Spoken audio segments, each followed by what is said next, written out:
Hello, this is my book haul for mid-July. Can I just say if my eyes look a bit sore or inflamed, it's because yesterday I had some allergic conjunctivitis. My eyes were extremely sore and painful, but with drops they feel a lot better, but not perfect. Right, I shall get into my book finds. And I'm going to start with this. As you can see, it's a signed exclusive edition. It's the second book in the series with the sprayed and etc. edges. I did have a copy of this which I showed you recently that was unsigned, but this is the signed edition. So I did splash out a fair bit extra to get this so that it would match with the first volume in that set. It's basically young adult, so I'm not sure whether you're interested.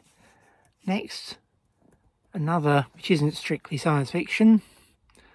I saw this Margaret Atwood paper boat.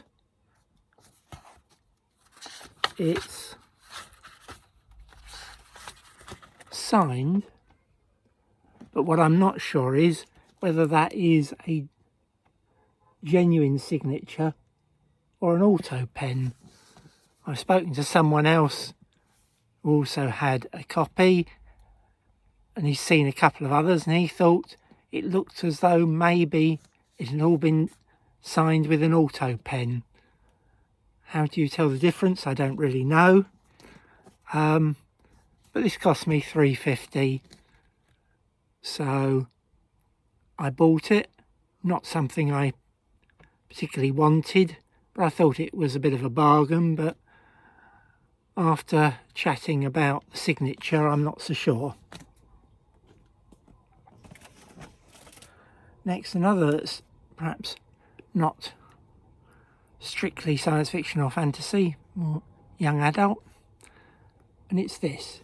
It's the unauthorised autobiography, and the reason I bought this is because it has the promotional band. So I already have this book, so I will have a spare, but this cost me £2, and that promotional band is quite uncommon. How much it's worth I'm not sure, but for me it was definitely worth getting to improve my Lemony Snickets. One last book, which is arguably not science fiction or fantasy. I don't know anything about the author, but it was £2. It looks to be fantasy, maybe romantasy, I don't know, maybe young adult. I know nothing about this. It's not signed, but it's in lovely condition. It's looking inside, it appears to be the author's first book. And I sometimes think it's worth picking up an author's first book in the hopes that they become ultra famous and it becomes valuable. But whether this one ever will, I do not know. So that's it for what I'll call the non-science fiction. Next I'll go on to science fiction, and an odd one I picked up from an Oxfam bookshop. Oxfam normally very dear. I saw this one, I thought that looks reasonably priced. I thought I already had it, and I did, but this cost me £5, and it's in nice condition, paying God. It's the first pyramid printing, generally in very nice condition. Tiny little bit of loss or wear at the very bottom of the spine, but otherwise a lovely copy. And as I said, it's the first pyramid edition. So if I can find the other copy of this, I will compare. Next, I'm going to show you a few books from a bookshop that I almost never visit, but I was out the other day. I was about 2 miles from home, and I was in two minds whether to go on to this bookshop or get the bus back home. And the bus going to the bookshop came first, so I thought it had been 3 or 4 months at least since I'd been there, so I picked up a few books.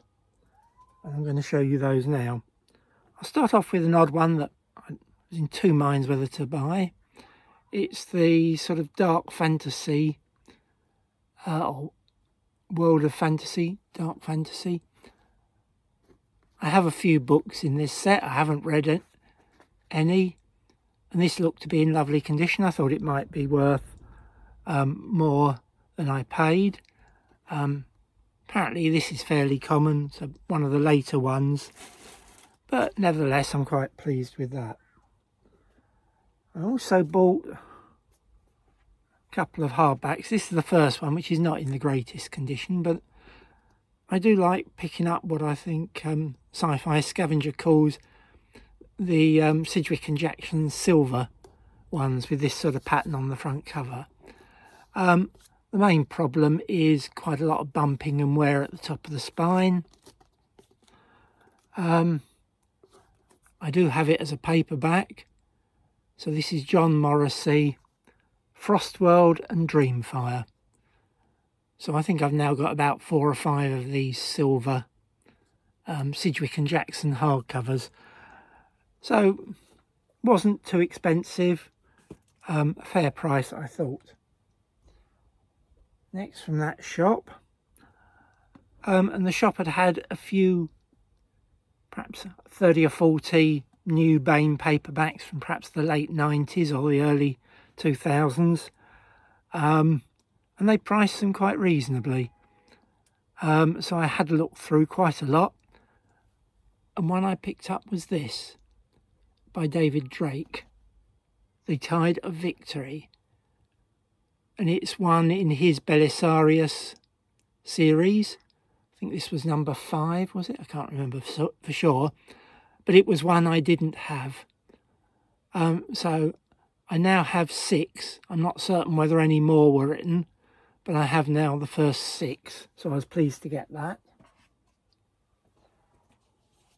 Next I got 2 books in a series I've been looking to get a uniform set in for a long time.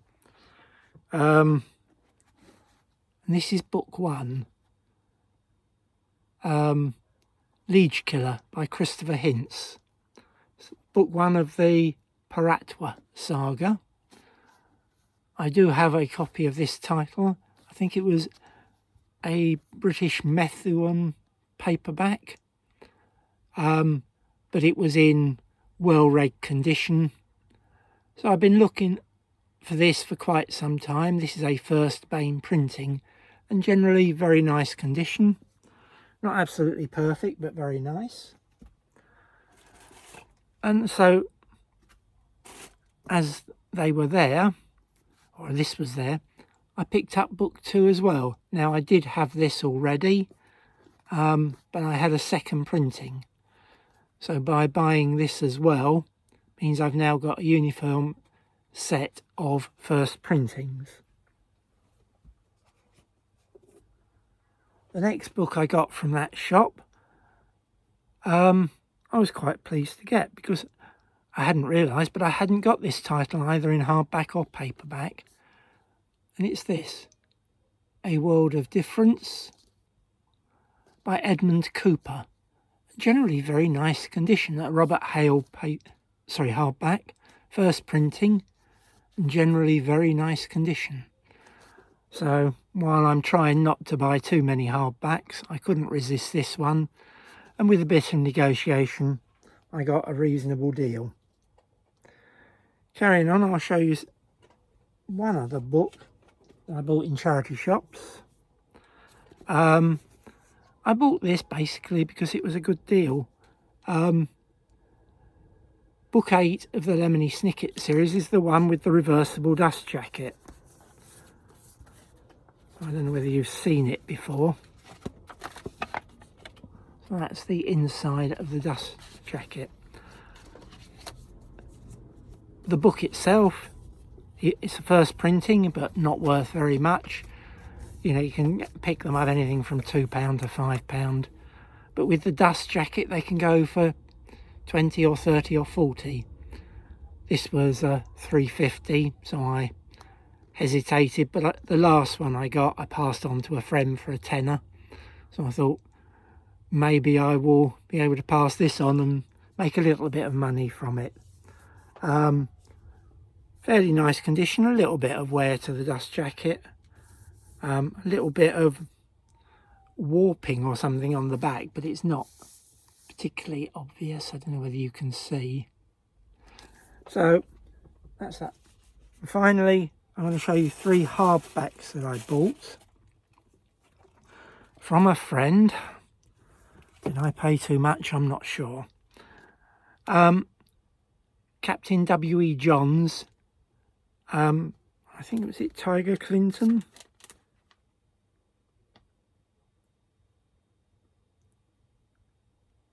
No, it's Professor Rex Clinton. Yeah, so the Tiger Clinton books, there are 10 in the series.